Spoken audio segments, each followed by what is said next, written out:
വളരെ വൈകാരികമായ ഒരു മാനസികാവസ്ഥയിലാണ് ഞാൻ ഉൾപ്പെടെ ഇവിടെ നിൽക്കുന്ന എല്ലാവരും തന്നെ എന്ന് ഞാൻ മനസ്സിലാക്കുകയാണ്.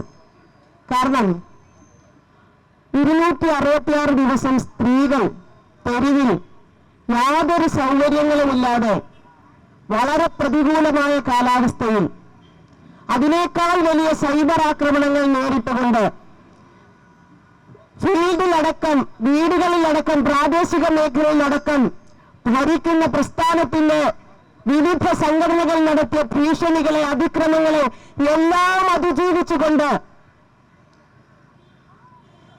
ഏറ്റവും നിരാലംബരായ സ്ത്രീകൾ കേരളത്തിന്റെ ചരിത്രത്തിൽ പുതിയൊരു അധ്യായം എഴുതി ചേർത്ത ആ സമരം,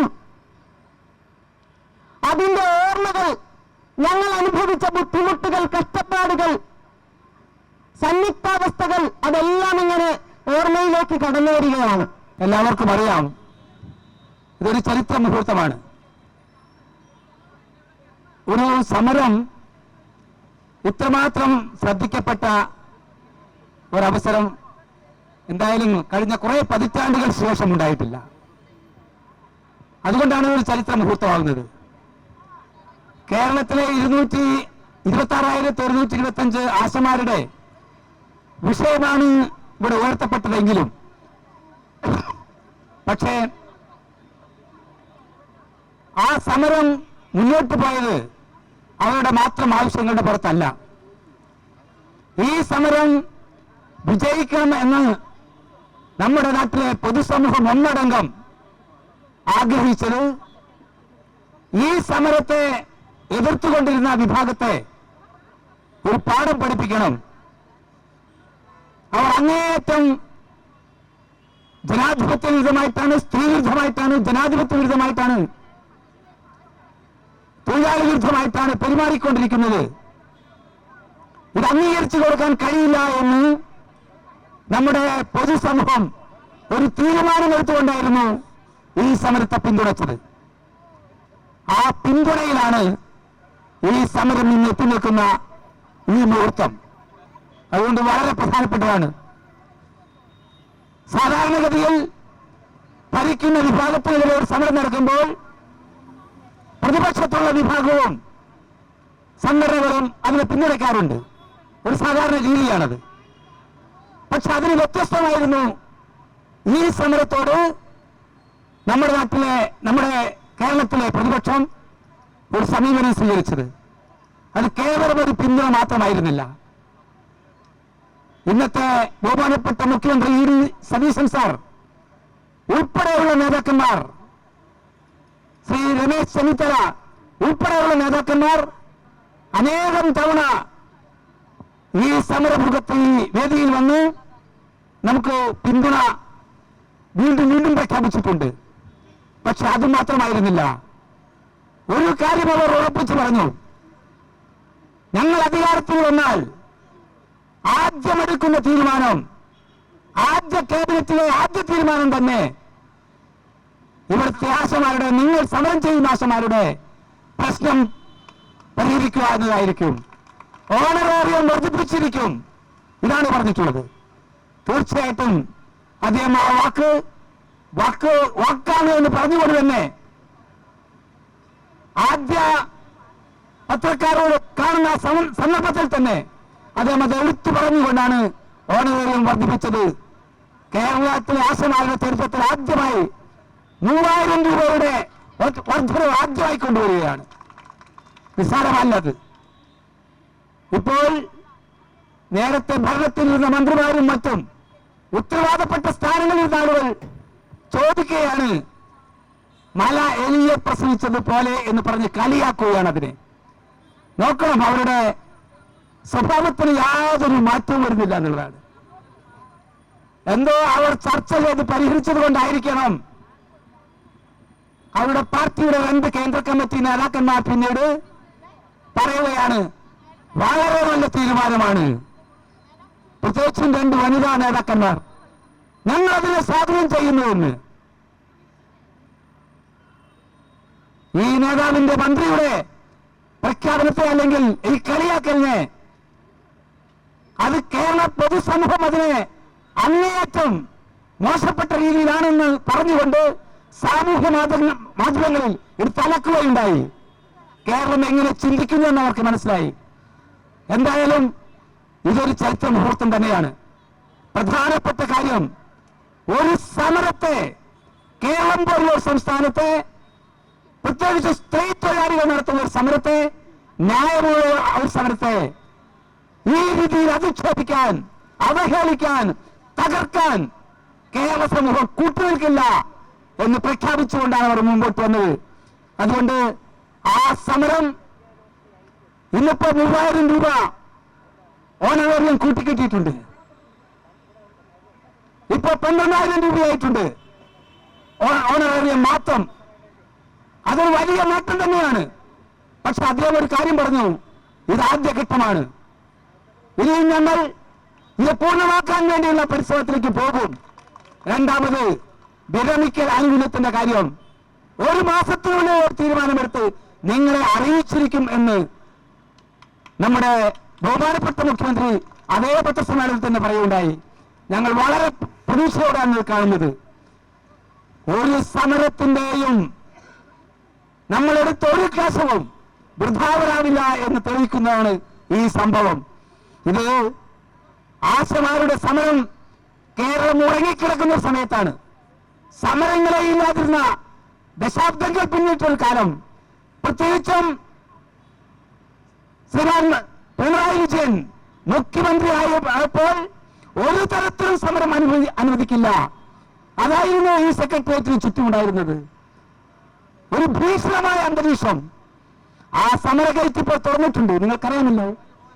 ആ സമര ഗേറ്റിനടുത്തേക്ക് പോകാൻ പറ്റില്ലെന്ന് മാത്രമല്ല, സമരത്തിൽ നടത്തുന്ന ആളുകൾക്ക് ഒരു ബാനർ കെട്ടാൻ പറ്റില്ലായിരുന്നു. തലയ്ക്ക് മുകളിൽ ഒരു കൂട പിടിക്കാൻ പറ്റില്ല. ഒരു ടാർപ്പാളിയോ കുടയോ പോലും പിടിക്കാൻ പോലീസുകാർ അനുവദിച്ചിരുന്ന സ്പെഷ്യൽ സെക്യൂരിറ്റി സോണാണെന്നാണ് പറഞ്ഞിരുന്നത്. എന്ത് സോൺ? ഒരു സമരം നടക്കുമ്പോൾ ആ സമരത്തെ നയിക്കുന്ന ആളുകൾക്ക് മാത്രമല്ല, വരുന്ന എല്ലാവർക്കും കേസാണ്. ആയിരക്കണക്കിന് കേസുകളാണ്. സമരം ചെയ്യുമ്പോൾ സമരത്തിനെതിരെ കേസെടുക്കുന്ന രീതി, സമരക്കാർക്കെതിരെ കേസെടുക്കുന്ന രീതി, അവരെ കൊണ്ടുപോയി കോടതിയിൽ കയറ്റി 10,000-കണക്കിന് രൂപ പിഴയിടുന്ന രീതി, അതായിരുന്നു ഈ കഴിഞ്ഞ 10 വർഷക്കാലം. അതിനൊരു ആശ്വാസം വന്നിരിക്കുന്നു. ആളുകൾ സ്വാതന്ത്ര്യത്തോട് ശ്വസിക്കാൻ തുടങ്ങിയിരിക്കുന്നു. ഇപ്പോൾ വലിയ പ്രധാനപ്പെട്ട ഒരു കാര്യമാണ് അത്. ഞങ്ങൾ സമരം ചെയ്തപ്പോഴാണ് ഞങ്ങൾക്കത് അനുഭവിക്കേണ്ടി വന്നത്. ഒരു സമരത്തോടുള്ള സമീപനം, അതും നായുടെ പക്ഷത്തുനിന്ന്,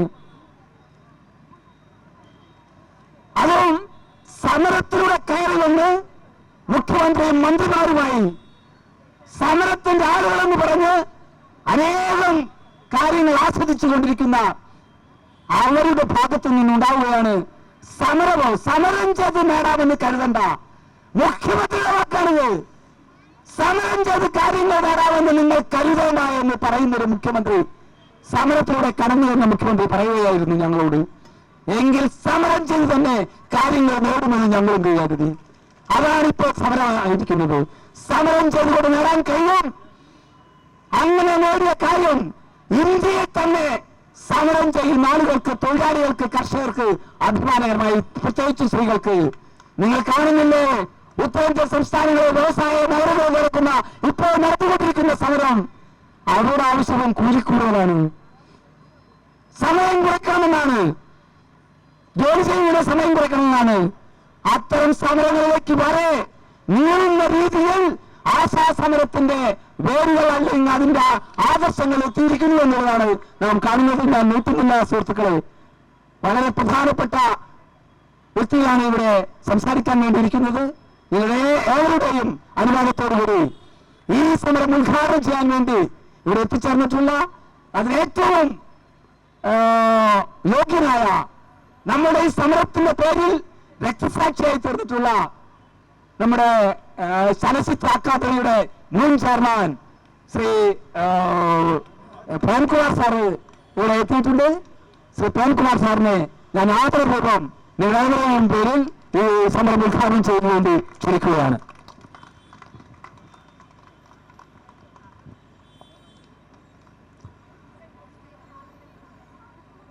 പ്രിയമുള്ളവരെ, പ്രിയമുള്ള ആശാ സഹോദരിമാരെ,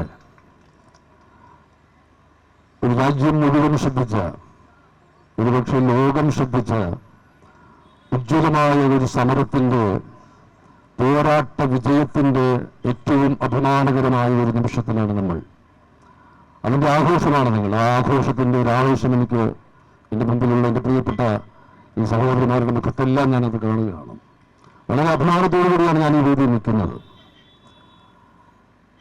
ആശാവർക്കർമാർ, കേരളത്തിലെ സമൂഹം നിങ്ങളുടെ സേവനം അനുഭവിച്ചിട്ടില്ലാത്ത ഒരു മലയാളി പോലും ഉണ്ടാകുമെന്ന് ഞാൻ കരുതുന്നില്ല. രാപ്പകലില്ലാതെ, പ്രത്യേകിച്ചും കോവിഡിന്റെ കാലത്ത്, നിപ്പയുടെ കാലത്തൊക്കെ ഇവിടുത്തെ മനുഷ്യൻ പ്രാണഭയവുമായി വീടുകൾക്കുള്ളിൽ അടച്ചിട്ടിരുന്നപ്പോ പ്രാണനെ പ്രതിനിഗണിച്ചുകൊണ്ട്, നിങ്ങളുടെ ജീവൻ പോലും നിങ്ങൾ അപകടത്തിലാണെന്ന് അറിഞ്ഞിട്ടും അത് അവഗണിച്ചുകൊണ്ട് ഇവിടുത്തെ മനുഷ്യരെ സംരക്ഷിക്കാൻ വേണ്ടിയിട്ട് നിങ്ങൾ നടത്തിയ ആ ഒരു ധീരമായ, ഒരു ത്യാഗോജ്വലമായ ആ ഒരു നിങ്ങളുടെ ഒരു മനസ്സുണ്ടല്ലോ, നിങ്ങളുടെ ആ പ്രവർത്തനമുണ്ടല്ലോ, അതിനോടുള്ള അനുഭവമാണ് ഞങ്ങൾക്കൊക്കെ ഉള്ളത്. ഈ പൊതുസമൂഹം നിങ്ങളുടെ ആ അർത്ഥത്തിൽ കടപ്പെട്ടിരിക്കുകയാണ്. ആ നിങ്ങൾക്ക് അർഹമായ വേതനം ആവശ്യപ്പെട്ടുകൊണ്ട് നടത്തിയ ഒരു സമരം, ഐതിഹാസികമായ ഒരു സമരം. ഈ തെരുവുകൾക്കൊരു വലിയ പ്രാധാന്യമുണ്ട്. നമ്മുടെ തെരുവുകൾക്ക്, ലോകത്തെമ്പാടുമുള്ള തെരുവുകൾക്കൊരു വലിയ പ്രാധാന്യമുണ്ട്. ആ തെരുവുകൾ എന്ന് പറയുന്നത് അശരണരായ മനുഷ്യരെ, ആലംബഹീനരായ മനുഷ്യരെ, നിസ്സരായ മനുഷ്യരെ, പാർശ്വവൽക്കരിക്കപ്പെട്ട മനുഷ്യരെയൊക്കെ ചേർത്ത് പിടിക്കുന്ന ഒരിടമാണ് തെരുവ്. ആ തെരുവുകളിലാണ് ലോകത്തെ തന്നെ മാറ്റിമറിച്ചിട്ടുള്ള വലിയ വലിയ കൂട്ടായ്മകൾ രൂപപ്പെട്ടിട്ടുള്ളത്. ആ തെരുവുകളിൽ നിന്നാണ് ചരിത്രത്തെ മാറ്റിമറിച്ചിട്ടുള്ള വലിയ വലിയ സമരങ്ങൾ രൂപപ്പെട്ടിട്ടുള്ളത്. ഇവിടെയും ഈ സെക്രട്ടേറിയറ്റിന്റെ മുമ്പിലുള്ള ഈ തെരുവിൽ ഒരുപാട് സമരങ്ങൾ കാലങ്ങളിൽ നടന്നിട്ടുണ്ട്. ഒരുപാട് അവകാശ പോരാട്ടങ്ങൾ ഇവിടെ നടന്നിട്ടുണ്ട്. ഇവിടെയും ഈ വന്നിരിക്കുന്ന നമ്മുടെ പ്രിയപ്പെട്ട ആശാ സഹോദരിമാർ, നിങ്ങൾ ഈ തെരുവിലാണ് നിങ്ങളുടെ സമരം. അതൊരു ധീരമായ പോരാട്ടമായിരുന്നു. ഈ പൊതുസമൂഹത്തിന്റെ മനസ്സ് മുഴുവൻ, സമൂഹ മനസാക്ഷി മുഴുവൻ നിങ്ങളോടൊപ്പം ഉണ്ടായിരുന്നു.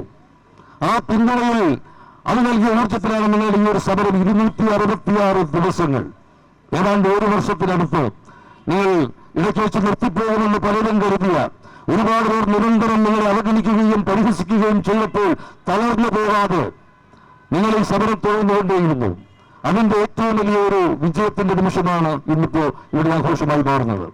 നിങ്ങളുടെ ഈ സമരത്തിനൊപ്പം സമൂഹം മുഴുവൻ നിങ്ങളോടൊപ്പം ഉണ്ടായിരുന്നു.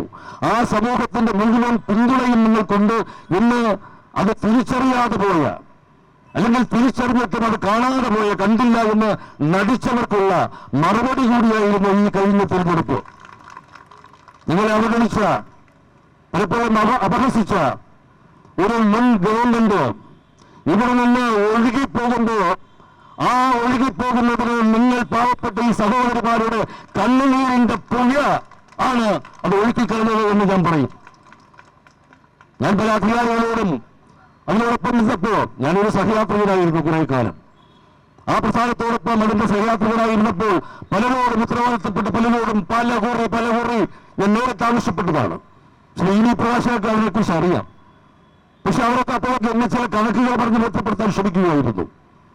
അങ്ങനെ ഇരിക്കുമ്പോഴാണ് കൊച്ചിയിൽ നടക്കുന്ന ഒരു മഹാസാംസ്കാരിക സംഗമം ഡിസംബറിൽ നടക്കാൻ പോകുന്നതിന്റെ ഒരു ആലോചനാ യോഗത്തിൽ കോടികൾ മുടക്കി മാനവികതയും മനുഷ്യ സ്നേഹവും സഹജീവികളെ ചേർത്ത് പിടിക്കലുമൊക്കെ വിഷയമാക്കിയുള്ള ലോകസമാധാനവും മനുഷ്യ സ്നേഹവും മാനവികതയും ഒക്കെ വിഷയമാക്കിയുള്ള ഒരു അന്താരാഷ്ട്ര സംഗമം നടത്തുന്നു. ആ ചർച്ചാവേദികൾ, സാംസ്കാരിക സിംഹങ്ങൾ മുഴുവൻ ഉണ്ടായിരുന്ന ഒരു ചർച്ചാവേദിയിൽ ആണ് നമ്മുടെ അഖിലേന്ത്യാ സെക്രട്ടറിയായിട്ട് ആദരണീയായിട്ടുള്ള സഖാവ് എം.എ. ബേബി ചുമതലയേൽക്കുമ്പോൾ അദ്ദേഹത്തോടാണ് ആദരണീയനായി അന്നത്തെ സാംസ്കാരിക മന്ത്രി ശ്രീ സജി ചെറിയാൻ ഉണ്ടായിരുന്ന ഒരു മീറ്റിംഗിലാണ്. സാംസ്കാരിക സ്ഥാപനങ്ങളുടെ മുഴുവൻ ചെയർമാൻമാരുണ്ടായിരുന്ന, മറ്റ് ഭാരവാഹികളുണ്ടായിരുന്ന, സാരഥികളുണ്ടായിരുന്ന ആ വേദിയിലാണ് ഞാൻ പറഞ്ഞത്, ഇതൊരു നല്ല ആശയമാണ്, ഗംഭീരമായ ആശയമാണ്. ലോകത്തിന് മുമ്പിൽ നമ്മൾ കൊടുക്കുന്ന ഒരു നല്ല ആശയമാണ് മനുഷ്യ സ്നേഹത്തെക്കുറിച്ച്. നമ്മളിത് നടത്തുമ്പോ, ഈ കോടികൾ മുടക്കി ഇത് നടത്തുമ്പോ, ഇവിടെ ഈ സെക്രട്ടേറിയറ്റിന്റെ നടയിൽ കുറെ പാവപ്പെട്ട സഹോദരന്മാർ കുറെ ദിവസമായി മഴയും വെയിലും ഒക്കെ അവഗണിച്ച് ഒരു താൽപ്പാളിൽ പോലും കിട്ടാൻ അനുവാദമില്ലാതെ, അവിടെ ഇങ്ങനെ പ്രാഥമിക സൗകര്യങ്ങൾ പോലും നിർവഹിക്കാൻ അവസരമില്ലാതെ അവരൊരു വലിയ പോരാട്ടം, ഒരു സമരത്തിന്റെ ഭാഗമാണ്. ആ സമരം നമ്മൾ കണ്ടില്ല എന്ന് നടിക്കരുത്. അത് എത്രയും വേഗം അന്ന് ഇടപെട്ട് അത് പരിഹരിക്കാൻ അതിന് ഇടപെടണം എന്ന് വളരെ വിനീതമായ ഒരു അഭ്യർത്ഥന. അത് പിറ്റേ ദിവസം പത്രങ്ങളിൽ വാർത്തയായി. എന്തുതന്നെയായിരുന്നാലും ശരി, ഇവിടെ പോയി വിശേഷിപ്പിച്ചതുപോലെ ഒരു രക്തസാക്ഷി പരിവേഷണം ഒരിക്കലും അതൊരു സാധാരണ മനുഷ്യൻ എന്ന നിലയിലുള്ള എന്റെ ഒരു വികാരമാണ് ഞാൻ ഇവിടെ പ്രകടിപ്പിച്ചത്. ഒരു കലാപ്രവർത്തകൻ എന്നുള്ള ഒരു വികാരമാണ് ഞാൻ ഇവിടെ പ്രകടിപ്പിച്ചത്. അതിന് ഒരു സാക്ഷി പരിവേഷണം എനിക്ക് ആവശ്യമില്ല. പക്ഷേ അത് പറയേണ്ടതാണ് ഒരു മനുഷ്യൻ എന്ന നിലയിൽ. അത് ഞാൻ പറഞ്ഞു എന്നേ ഉള്ളൂ. അവിടെ എനിക്കൊരു സ്ഥാനമാനങ്ങളുടെ വിഷയമായിരുന്നു. പക്ഷേ സ്ഥാനമാനങ്ങൾ സംരക്ഷിക്കാനാണെങ്കിൽ മറ്റുള്ളവരൊക്കെ നിശബ്ദമായിരുന്നത് പോലെ എനിക്കും നിശബ്ദമായിരിക്കാമായിരുന്നു. ഞാനത് ചെയ്തില്ല. കാരണം എന്റെ ഏറ്റവും വലിയ എന്റെ ഒരു പ്രചോദനം എന്ന് പറയുന്നത് യേശുക്രിസ്തുവാണ്. യേശുക്രിസ്തുവാണ് എന്റെ ഏറ്റവും വലിയ പ്രചോദനം. സ്നേഹത്തിന്റെ ഏറ്റവും വലിയ മാതൃകയായിട്ടുള്ള ക്രിസ്തു. ക്രിസ്തു പറഞ്ഞത് നിന്നെ പോലെ ഈ ക്രിസ്ത്യാനിയെ സ്നേഹിക്കണമെന്നല്ല, മറ്റു മനുഷ്യരെ, നിന്റെ കൂട്ടുകാരെ, അയൽക്കാരെ, മറ്റുള്ളവരെ, മറ്റു മനുഷ്യരെ സ്നേഹിക്കണം. അതാണ് ക്രിസ്തു പറഞ്ഞത്. അധ്വാനിക്കുന്നവരും ഭാരം ചോക്കുന്നവരുമായ മനുഷ്യരെ ആശ്വസിപ്പിക്കണം. ആ ക്രിസ്തുവാണ് എന്റെ പ്രചോദനം. ആ ധാർമ്മികത ഉള്ളതുകൊണ്ടാണ് ഒരു മനുഷ്യൻ എന്ന നിലയിൽ ഇന്നെനിക്ക് പറയേണ്ടതെന്നത്. അത് പറഞ്ഞു, ഇനിയും അത് പറഞ്ഞുകൊണ്ടേയിരിക്കും. ഇവിടെ ഇങ്ങനെ ഒരു സമരം വിജയം ആഘോഷിക്കുമ്പോൾ നമ്മൾ ഒരുപാട് ചരിത്രങ്ങൾ നമ്മുടെ മുമ്പിലുണ്ട്. ഗൾഫുനാടുകളിൽ നടന്ന മുല്ലപ്പൂ സമരം, മുല്ലപ്പൂ വിപ്ലവം, അതിന്റെ പോലെ ഒരു ചെറിയ കൂട്ടായ്മയിൽ തുടങ്ങി ഒരു ഭരണകൂടത്തെ മുഴുവൻ മാറ്റിമറിച്ചത് ആണ്.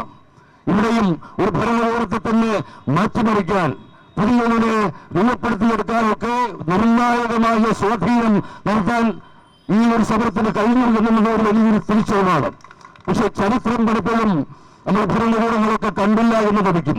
അതിൽ നിന്നൊരു പാഠം ഉൾക്കൊള്ളാൻ പലപ്പോഴും നമ്മൾ ശ്രമിക്കാറില്ല. അവർ തിരുത്താൻ പോലും തയ്യാറാവുകയില്ല. അതാണ് ചരിത്രം. പക്ഷെ ഇനി അങ്ങനെ ഒരു ചരിത്രം ആവർത്തിക്കരുത്.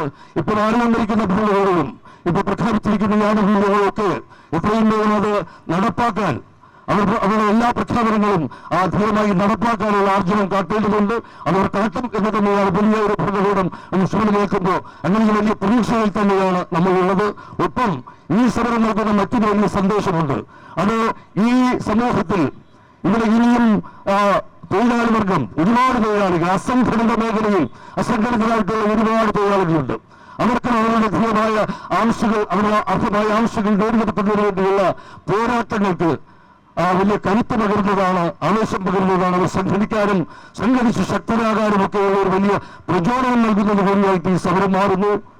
ഈ പോരാട്ടങ്ങളിലൂടെയും ധീരമായ സമരങ്ങളിലൂടെയും ഒക്കെ ആർജിച്ച ഊർജത്തിൽ പിൽക്കാലത്ത് അധികാരത്തിൽ വരുന്നവർ, ഭരണകൂടങ്ങൾ സ്ഥാപിക്കുന്നവർ, ഭരണാധികാരികളായി മാറുന്നവർ പിന്നീട് സമരത്തോട് കാണിക്കുന്ന സമീപനം ഒരിക്കലും ആശാസമരത്തോട് കാട്ടിയതുപോലെയുള്ള അത്തരം അവഗണനയും അനുഭവങ്ങളും നിറഞ്ഞ നിഷേധാത്മകമായ സമീപനങ്ങളാകരുത് എന്ന് മാത്രം എല്ലാവരോടും അത് ഓർമ്മിപ്പിച്ചുകൊണ്ട്, ഇനിയൊക്കെ വരുന്ന എല്ലാ അധികാരികളോടും അത് ഓർമ്മിപ്പിച്ചുകൊണ്ട് അത് തന്നെയാണ് ഇന്ന് നൽകുന്ന ഒരു സന്ദേശം. ഇതുപോലെയുള്ള മറ്റു മേഖലകളിലും പ്രവർത്തിക്കുന്ന മുഴുവൻ പേരെയും സംഘടിക്കാനും അവകാശങ്ങൾക്ക് വേണ്ടി പോരാടുമ്പോൾ ഉള്ള ഒരു ധാർമ്മികമായ ശക്തി പകർന്നു നൽകുന്ന ഒന്നായി കൂടി ഈ ഒരു വിജയം മാറുകയാണ്.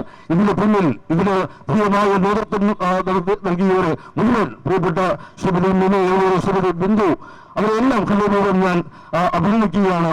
ഞാൻ പറഞ്ഞല്ലോ, 266 ദിവസം നീണ്ടുന്ന ഈ സമരം എനിക്ക് വെച്ചത് എണീറ്റുപോകുമെന്ന് പറഞ്ഞത് കരുതിയ സമരം. പക്ഷേ ദൃഢനിശ്ചയം അതൊന്നുകൊണ്ട് മാത്രമാണ് ഈ ഒരു സമരം ഇത്രയും ദിവസം നീണ്ടു നിന്നതും അതൊരു വിജയത്തിലേക്ക് പര്യവസാനിക്കുന്നതിൽ ഒന്ന് കൂടി അഭിമാനത്തോടുകൂടി ഓർത്തുകൊണ്ട് അതുകൂടി ഈ ഒരു സമയത്തിൽ നമ്മൾ ഓർക്കേണ്ടതുണ്ട്. നിങ്ങളുടെ ഒരു അർത്ഥബോധവും നിസ്വാർത്ഥമായ നിങ്ങളുടെ ഒരു പ്രവർത്തനങ്ങളെയും നിങ്ങൾ നൽകിയ നേതൃത്വത്തെയും അതൊരു സ്വാർത്ഥ താല്പര്യം ഒട്ടുമില്ലാതെ, പ്രത്യേകിച്ച് ഇങ്ങനെയുള്ള പ്രതികൂല സാഹചര്യങ്ങളെ മുഴുവൻ അവഗണിച്ചുകൊണ്ട്, ഇവിടെ താൽപ്പാലിന് കെട്ടിയപ്പോൾ നിങ്ങൾക്കറിയാം അത് അഴിച്ചുമാറ്റാനുള്ള ഉത്തരവുണ്ടായി. മഴയും വെയിലും ഒക്കെ നിങ്ങൾ കൊണ്ടു, തണുപ്പത്ത് തെരുവിൽ പ്രാഥമിക ആവശ്യകതയ്ക്കുള്ള സൗകര്യങ്ങളില്ലാതെ നിങ്ങൾ നടത്തിയത് ഒരു ചരിത്രപരമായ, അത് എത്ര വിശേഷിപ്പിച്ചാലും കഴിയാത്ത ഉജ്ജ്വലമായ പോരാട്ടമാണ്. ആ പോരാട്ടത്തിന് നേതൃത്വം നൽകിയ മുഴുവൻ പേരെയും ഹൃദയത്തോടെ ചേർത്ത് പിടിച്ചുകൊണ്ട് എന്റെ പ്രിയപ്പെട്ട ആശാ സഹോദരന്മാരെ മുഴുവൻ സ്നേഹത്തോടെ ഹൃദയത്തോടെ ചേർത്ത് നിർത്തി അഭിവാദ്യം അറിയിച്ചുകൊണ്ട് ഈ പരിപാടിയുടെ ഔപചാരികമായ ഉദ്ഘാടനം ഔപചാരികതയുടെ പേരിൽ മാത്രം അത് നിർവഹിച്ചതായിട്ട് അറിയിച്ചുകൊണ്ട് നിർത്തുന്നു. നിങ്ങൾക്കെല്ലാം എന്റെ അഭിവാദ്യങ്ങൾ. നന്ദി, നമസ്കാരം. Thank you. വളരെ നന്ദി ശ്രീ പ്രേംകുമാർ സാർ. ഇവിടെ നമ്മുടെ ബഹുമാനപ്പെട്ട MP-മാർ ഉൾപ്പെടെയുള്ള ആളുകളുണ്ട്. ഇവിടെ വന്നിരിക്കുന്ന ഇത്രയും പ്രമുഖ വ്യക്തികൾ ഇവിടെ എത്തിച്ചേർന്ന സ്ഥിതിക്ക് നമുക്കൊന്ന് ചെറുതായിട്ടൊന്ന് കറങ്ങി ഒരു പ്രകടനം നടത്തി ഇവിടെ തിരിച്ചു വരാൻ ഒരു 10 മിനിറ്റ് പരമാവധി MP ഉൾപ്പെടെ പ്രത്യേകിച്ച് ഒന്ന് രജിസ്റ്റർ ചെയ്യപ്പെടാൻ വേണ്ടി സാറിന് സമയമുണ്ടോ? അതിൽ ശ്രീ കൊടക്കുന്നിൽ സുരേഷ് MP സാർ അധ്യക്ഷൻ ഉദ്ഘാടനം ജില്ലാ ശ്രീ പ്രേംകുമാർ, ബഹുമാനായ ശ്രീ MP പ്രേമേന്ദ്രൻ MP, പ്രിയപ്പെട്ട ശ്രീ ജോസഫ് M പുതുശ്ശേരി, പ്രിയപ്പെട്ട ശ്രീ മുൻപ് ഉൾപ്പെടെയുള്ള സമര നേതാക്കന്മാരെ, പ്രിയപ്പെട്ട ആശാവർക്കർമാരെ, നിങ്ങൾ അറിഞ്ഞു കേട്ടാണ് ഇന്ന് ഈ ആഹ്ലാദ പ്രകടനം ഇവിടെ നടക്കുമെന്ന് അറിഞ്ഞപ്പോൾ ഞാൻ അത് കേട്ടറിഞ്ഞാണ് ഞാനിവിടെ എത്തിച്ചേർന്നത്. കാരണം അത്രയേറെ സന്തോഷമുള്ള ഒരു മുഹൂർത്തമാണ്. ഈ മുഹൂർത്തത്തിൽ നിങ്ങളോടൊപ്പം പങ്കുകൊള്ളുക എന്നുള്ളതാണ്. ഞങ്ങളൊക്കെ ഈ ആശാസമരത്തിൽ പല ഘട്ടങ്ങളിലായി പങ്കുചേർന്നവരാണ്. ഒപ്പം പാർലമെന്റിലും ഞാൻ ശ്രീ പ്രേമേന്ദ്രൻ ഉൾപ്പെടെയുള്ള UDF MPമാർ നിരന്തരം ഈ ആശാവർക്കർമാരുടെ സമരത്തെ പാർലമെന്റിൽ ഉന്നയിക്കുകയും ചെയ്തിരുന്നു. അതോടൊപ്പം തന്നെ എന്നും ഞങ്ങൾക്ക് ഇവിടെ വരാൻ കഴിയില്ല എന്ന് നിങ്ങൾക്ക് എല്ലാവർക്കും അറിയാം. പക്ഷെ എന്നും വരണമെന്നായിരുന്നു ഞങ്ങളുടെ ആഗ്രഹം. പക്ഷേ ഞങ്ങളുടെ പ്രവർത്തനങ്ങൾ ഡൽഹിയിലായതുകൊണ്ട് പരിമിതമായ സമയങ്ങളിൽ മാത്രമേ, പ്രധാനപ്പെട്ട സമയത്ത് മാത്രമേ ഞങ്ങൾക്ക് വരാൻ കഴിയുള്ളൂ. അത് ഞാനിവിടെ പങ്കുവയ്ക്കുകയാണ്. ഇവിടെ പറഞ്ഞതുപോലെ ദീർഘമായി സംസാരിക്കുന്നില്ല. രണ്ടു കാര്യം, ഈ ഗവൺമെന്റ് രണ്ടാം പിണറായി സർക്കാരിനെ താഴെ ഇറക്കിയത്, അതായത് മൂന്നാം പിണറായി സർക്കാർ അധികാരത്തിൽ വരുന്ന ആ സ്വപ്നം തകർത്തത് ആശാസമരവും സിൽവർ ലൈൻ സമരവുമാണ് എന്ന കാര്യത്തിൽ യാതൊരു സംശയവുമില്ല. ഈ സർക്കാർ കൊണ്ടുവന്ന ഏറ്റവും ജനദ്രോഹമായ പദ്ധതിയാണ് സിൽവർ ലൈൻ. ആ സിൽവർ ലൈൻ അതിനായി ആയിരക്കണക്കിന് ആളുകളാണ് അണിഞ്ഞത്. അതുപോലെ ആശാവർക്കർമാരുടെ സമരം, ഈ രണ്ട് സമരങ്ങളെയും ചെറുതായി കണ്ട ഒരു ഗവൺമെന്റിന്റെ പതനമാണ് നമ്മൾ കണ്ടതെന്നുള്ളതാണ്. ഒരുപക്ഷെ ശ്രീ VD സതീശൻ ആശാവർക്കർമാരുടെ സമരങ്ങൾക്ക് പിന്തുണ മറക്കാവുന്നതല്ല. അദ്ദേഹം വാക്കുപാലിച്ചു. UDFന്റെ ഗവൺമെന്റ് അധികാരത്തിൽ വന്ന് അദ്ദേഹം മുഖ്യമന്ത്രിയായി സത്യപ്രതിജ്ഞ ചെയ്ത് പിറ്റേ ദിവസത്തെ ക്യാബിനറ്റിൽ, അല്ലെങ്കിൽ ആ ദിവസം തന്നെ ക്യാബിനറ്റ് കൂടി, സത്യപ്രതിജ്ഞ ചെയ്ത ദിവസം തന്നെ ക്യാബിനറ്റ് കൂടി അത് പാസാക്കി ആശാവർക്കർമാരുടെ ഓണറേറിയത്തിൽ 3000 രൂപയുടെ വർധനവ്. അപ്പോഴാണ് പഴയ ധനകാര്യമന്ത്രി എന്താണ് നമ്മുടെ അതെ, എന്തൊരു നാണക്കേടാണ്, എന്തൊരു തൊലിക്കട്ടിയാണ്. ആശാവർക്കർമാരുടെ ആവശ്യങ്ങൾ അംഗീകരിക്കാതെ ഈ സെക്രട്ടേറിയറ്റ് മുന്നിൽ മഴയത്തും വെയിലത്തും ഇട്ട് പീഡിപ്പിച്ച ഈ കഴിഞ്ഞ ഭരണം, ആ ഭരണത്തിൽ ധനകാര്യമന്ത്രിയായിരുന്ന ആൾ പറഞ്ഞു 23,000 രൂപ കൊടുത്തില്ല എന്നാണ്. 23,000 രൂപ കൊടുക്കും. ഈ ഗവൺമെന്റ് 23,000 രൂപയിൽ എത്തിക്കുമെന്ന കാര്യത്തിൽ യാതൊരു സംശയമില്ല. അതിൽ നിന്നൊരു പ്രയാസപ്പെടുന്ന കാര്യമില്ല. നമുക്കറിയാം, ബംഗാളിലെ ഇടതുപക്ഷ മുന്നണി ഗവൺമെന്റിനെ അധികാരത്തിൽ പുറത്താക്കിയ നന്ദിഗ്രാമാണ്. അങ്ങനെയാണെങ്കിൽ കേരളത്തിൽ പിണറായി വിജയന്റെ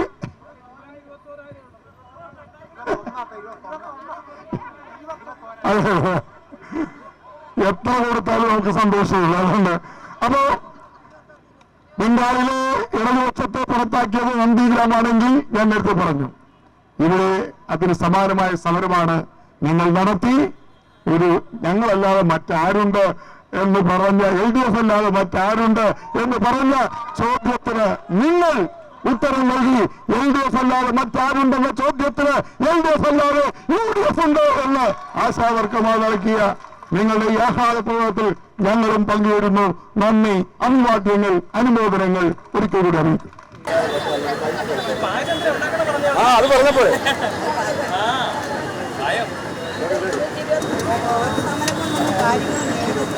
ഫലമുണ്ടായില്ല, കഷ്ടനഷ്ടമായിട്ട് ആ കഷ്ടനഷ്ടമായിട്ട്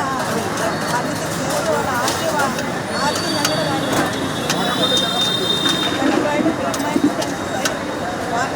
സമരം തുടങ്ങുന്നതിന് മുന്നേ ഞങ്ങൾ CTUയിലൊക്കെ ആയിരുന്നു. ഞങ്ങൾക്ക് അറിയത്തില്ലായിരുന്നു ഞങ്ങൾ എങ്ങനെ രക്ഷപ്പെടും. 18 വർഷമായിട്ട് ഞങ്ങൾ ഈ ചെറിയ പൈസയ്ക്ക് വേണ്ടി വർക്ക് ചെയ്യുമ്പം ഞങ്ങൾ ഒത്തിരി വേദനിച്ചിട്ടുണ്ട്, വിഷമിച്ചിട്ടുണ്ട്.